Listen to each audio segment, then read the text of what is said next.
नमस्कार दोस्तों, आज हम गुरुजी से कुछ ज्ञान की बात कर रहे हैं, तो आप भी सुनिए। प्रभु जी, आपको ज्ञात होगा कि ब्राह्मण को लहसुन और प्याज क्यों नहीं खाने चाहिए? जी प्रभु जी, ये बहुत उत्तम प्रश्न है। मैं इस पे आपको एक कथा सुनाना चाहूँगा।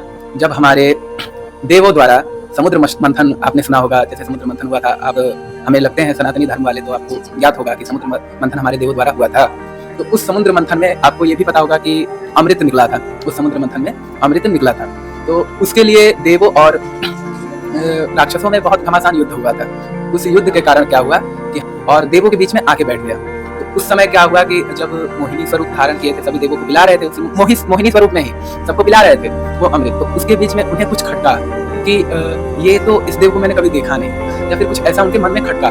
तो वो अमृत उसके हाथों में दे चुके थे, मतलब जो हाथ है वो उसमें दे चुके थे। वो पीने ही वाला था कि विष्णु जी को तुरंत से ज्ञात हो गया कि वो देव के रूप में राहु है, राक्षस। तो उस समय क्या हुआ कि वो जब विष्णु भगवान को पता चल गया, तो वो तुरंत ही जब एकदम से उसने अमृत पी लिया।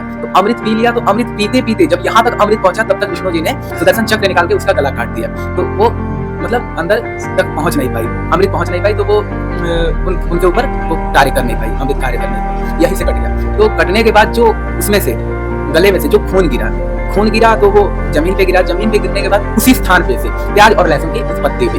तो शास्त्र में जहाँ तक कि कहा जाता है, हमें ब्राह्मणों का जो है, ब्राह्मण का वो बहुत उच्च पदवी होता है। तो उच्च पदवी में हमको मतलब जहाँ तक कि देव द्वारा भी ब्राह्मणों को पूजा जाता है। देव भी ब्राह्मणों को ही उच्च मानते हैं। हम हैं देव द्वारा ही, लेकिन देव भी हम लोगों को उच्च मानते हैं। तो हम किसी भी नीच चीजों का सेवन नहीं कर सकते।